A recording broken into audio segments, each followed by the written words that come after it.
नमस्ते बच्चों। आज हम कक्षा प्रथम का पाठ द्वितीय आम की कहानी पढ़ेंगे। अब इस कहानी में हम पढ़ेंगे कि एक आम जो इस पेड़ पर लगा है वो कैसे इस पेड़ से इन दो बच्चों तक पहुंचता है। तो इस कहानी में बहुत ही मजा आने वाला है क्योंकि ये कहानी हम पढ़ेंगे चित्रों के द्वारा, यानी कि इस कहानी के अंदर कोई भी लिखी हुई बात आपको नहीं मिलेगी। आपको चित्रों के द्वारा ही इस कहानी का अर्थ समझना होगा। ठीक है, तो आइए शुरू करते हैं। अब आप देख सकते हैं कि ये कहानी जो है ये एक चित्र कथा है। कथा यानी कहानी, चित्र कथा यानी चित्रों की कहानी, यानी कि इस कहानी में जो भी कुछ दर्शाया गया है वो चित्रों के द्वारा ही दर्शाया गया है। आइए पहला चित्र देखते हैं। इस चित्र में हम देख सकते हैं कि हमें एक लड़की दिख रही है। एक लड़की दिख रही है, बिल्कुल सही। और इस लड़की के अलावा हमें और क्या दिख रहा है? एक आम दिख रहा है, तो हमें एक आम दिख रहा है और हमें एक कौवा दिख रहा है जो कि इस आम को देख रहा है। तो ये कौवा भी इस आम को देख रहा है और ये लड़की भी इस आम को देख रही है जो कि एक पेड़ से लटका हुआ है, बिल्कुल सही। अब अगले चित्र में हम देख सकते हैं कि ये लड़की जब इस आम को देखती है तो इसके मुंह में पानी आ जाता है ना। इसके मुंह में पानी आ जाता है और ये अपने भाई को बुलाती है। सही कहा, भाई को बुलाती है। इस दूसरे चित्र में आप देख सकते हैं कि ये लड़की अपने भाई को बुलाकर लाई है और उसे दिखा रही है कि यहाँ पर क्या लटका है? आम लटका है। और यहाँ पे कौवा भी उसी आम को एक दृष्टि से देख रहा है। ठीक है, तो हम देख सकते हैं कि वो अपने भाई को बुला के लाती है और उसके भाई के पास क्या होती है? उसके भाई के पास गुलेल होती है।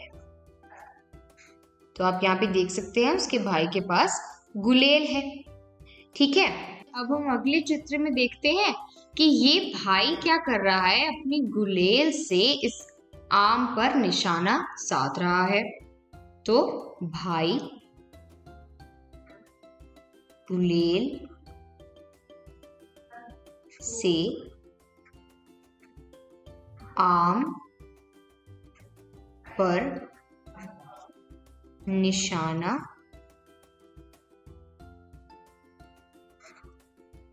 लगाता है। सही। और ये लड़की खुश हो रही है कि अब हमें आम मिल जाएगा, जबकि कौवा जो है वो दुखी हो जाता है क्योंकि वो देखता है कि जो भाई है वो आम को पा लेगा। तो कौवा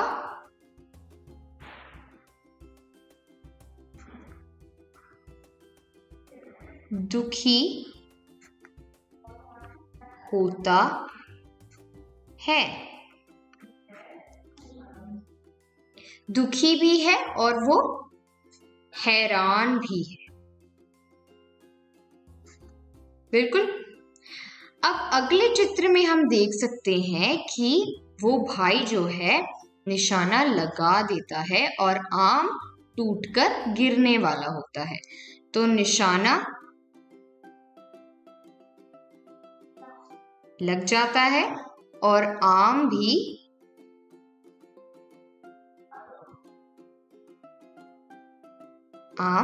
टूट जाता है। ठीक है, अब लड़की भी खुश हो जाती है और जो कौवा है वो कौवा आम की तरफ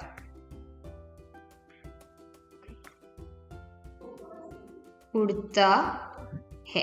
तो इसमें हम क्या देख सकते हैं कि जो कौवा है वो आम की तरफ उड़ने की कोशिश करता है ताकि वो आम को पा ले।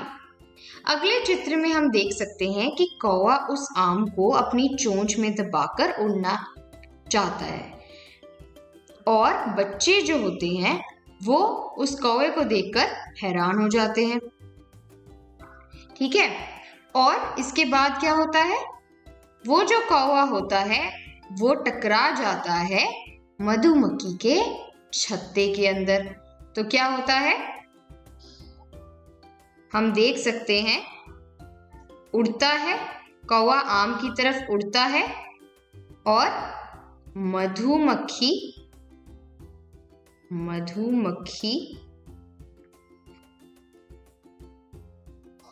के छत्ते से टकरा जाता है। जब वो उस छत्ते से टकरा जाता है तो क्या होता है, इस चित्र में आप देख सकते हैं कि मधुमक्खी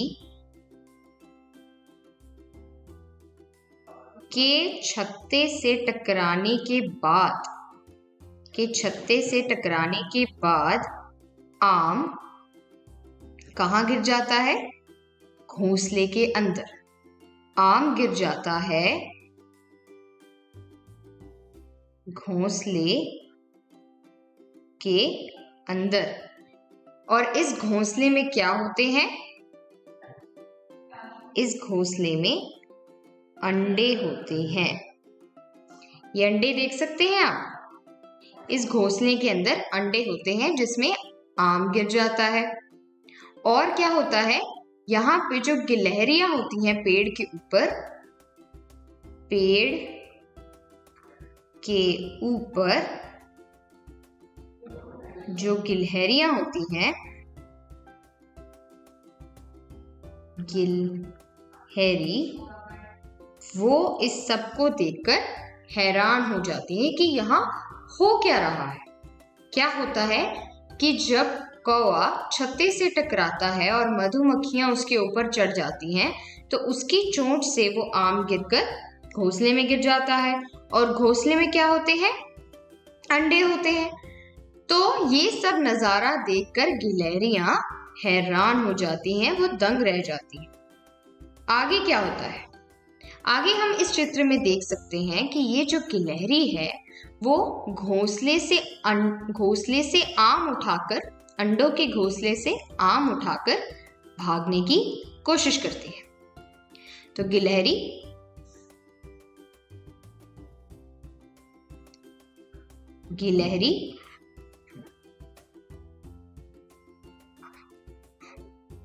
आम लेकर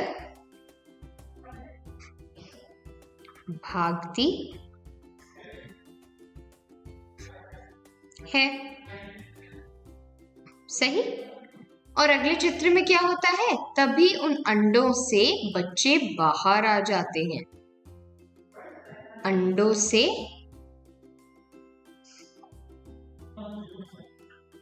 बच्चे बाहर आते हैं और ये देखकर गिलहरी के मुंह से आम छूट जाता है, आम गिर गया। सही, क्योंकि गिलहरी बच्चों को एकदम बाहर निकलते देख डर जाती है और उसके मुंह से आम गिर जाता है। अब जब वो आम गिरता है तो वो कहाँ गिरता है, नीचे कुछ पड़ा हुआ होता है। क्या पड़ा हुआ होता है, एक पगड़ी। वो आम जाकर उस पगड़ी पर गिर जाता है। आम नीचे, अब नीचे क्या है, नीचे एक आदमी बैठा हुआ है। नीचे बैठे आदमी की पगड़ी पर गिर जाता है। अब आम उस आदमी की पगड़ी पर गिर चुका है, आप यहाँ पर देख सकते हैं। और कौवा ये सब देखकर हैरान हो जाता है। कौवा, खरगोश ये सब देखकर हैरान हो जाते हैं। तो हैरान कौन होता है? हैरान कौन होता है? कौवा और खरगोश। सही। और खुश कौन होता है? बच्चे। बच्चे खुश हो जाते हैं, उन्हें लगता है अब उन्हें आम मिल जाएगा। और ये जो आदमी होता है जिसकी पगड़ी पर आम गिरता है, वो क्या कर रहा होता है? वो सो रहा है। वो सो रहा है। आप देख सकते हैं कि आदमी पेड़ के नीचे बैठा है और ये सो रहा है और इसकी पगड़ी पर आकर आम गिर जाता है। तो ये सब देखकर ये लोग हैरान हो जाते हैं और बच्चे जो हैं वो खुश हो जाते हैं कि अब हमें आम मिल जाएगा। आगे क्या होता है? वो लड़की उस आम को उठा लेती है। लड़की आम उठा लेती है। उसने उस आदमी की पगड़ी से आम उठा लिया और गिलहरी और बच्चे, गिलहरी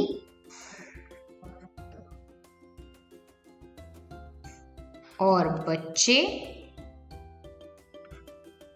जो कि कौवे के बच्चे हैं, हैरान हो जाते हैं। जब वो लड़की आम पगड़ी से उठा लेती है तो वो तो बहुत खुश हो जाती है, पर जो गिलहरी और बच्चे हैं वो हैरान हो जाते हैं कि उसे आम मिल गया। और अगले चित्र में हम देख सकते हैं, जो कि इस कहानी का आखिरी चित्र है, कि लड़का अपनी गुलेल देखकर खुश होता है। वो अपनी गुलेल देखकर खुश होता है क्योंकि उसे अपने आप पर नाज होता है और अपनी गुलेल पर नाज होता है। और जो कौवे हैं वो हैरान हो जाते हैं। तो कौवे हैरान हो जाते हैं। तो हमें इस कहानी से क्या पता चला कि जब आम को एक लड़की और एक कौवा देखता है तो आखिर में इस गुलेल की मदद से बच्चों को आम मिल जाता है और कौवे के हाथ आम नहीं लगता। आइए बच्चों, अब हमने जो समझा उसके ऊपर हम प्रश्नार्थ करते हैं। पहला प्रश्न है, लिखो कहानी में पहले कौन आया, क्या आया। तो अब हमें बताना है कि पहले कहानी में क्या आया। तो हमें यहाँ पर जो चित्र दिए गए हैं उनको देखकर हमें पहचानना है कि इनमें से पहले क्या आया था। तो सबसे पहले लड़की आई थी, तो हमने लड़की देख दिया। उसके बाद उस लड़की ने आम को देखा। अब आम तो यहाँ पर नहीं है और उसने अपने भाई को बुलाया और भाई ने गुलेल चलाई। तो गुलेल तो यहाँ पर है, तो हम गुलेल को लिखेंगे। गुलेल चलाई। गुलेल चलाकर आम नीचे टूटने वाला था कि वहां पर कौवा आ गया। तो अब हम कौवा लिखेंगे कि वहां पर कौवा आ गया और उसने आम को पकड़कर उड़ने की कोशिश की। जब वो उड़ा तो वो मधुमक्खी के छत्ते में जाकर लगा। छत्ते में जाकर लगा और आम उसकी चोंच से गिरकर घोंसले में गिर गया। और जब वो आम घोंसले में गिरा तो वहां पर गिलहरी ने देख लिया और गिलहरी ने उसे घोंसले से उठा लिया। अब जब गिलहरी उस आम को लेकर जा रही थी तो घोंसले से बच्चे बाहर आ गए तो क्या हुआ? कौए के बच्चे बाहर आ गए, ठीक है, और गिलहरी डर गई, उसके मुंह से वो आम नीचे गिर गया। और नीचे कहाँ गिरा? आदमी की पगड़ी पर। कहाँ गिरा? पगड़ी पर। तो फिर क्या आई? पगड़ी आई। ठीक है, अब हमें बताना है कौन कहाँ, यानी कि अब हमें बताना है कि कौन सी चीज कहाँ पर थी। सबसे पहले यहाँ गुलेल की बात की जा रही है, तो गुलेल कहाँ थी? किसके हाथ में थी गुलेल? लड़के के हाथ में, ठीक है। फिर उन्होंने घोंसले की बात की। अब घोंसला कहाँ पर था? किसके ऊपर? पेड़ के ऊपर। और फिर उन्होंने कौए के बच्चों की बात की गई है, तो बच्चे कहाँ पर थे? घोंसले में। फिर उन्होंने पूछा है कि गिलहरी कहाँ पर थी, तो वो पेड़ के ऊपर थी। और पगड़ी कहाँ पर थी? आदमी के सिर पर पगड़ी थी। तो बच्चों, उम्मीद है कि इस कहानी को पढ़ के जो हमने प्रश्नार्थ किए हैं वो आपको समझ में आ गए होंगे। ठीक है बच्चों, उम्मीद है आप सभी को ये पाठ समझ में आया होगा। इसके बारे में और जानने के लिए आप एड्यूरिफ इन्फिनिटी प्लान को सब्सक्राइब कर सकते हैं। कक्षा प्रथम में जाकर हिंदी विषय को चुनिए और आम की कहानी के सारे टेस्ट डॉक्यूमेंट्स और वीडियोस को अनलॉक कीजिए केवल 80 रुपए प्रति माह में। धन्यवाद।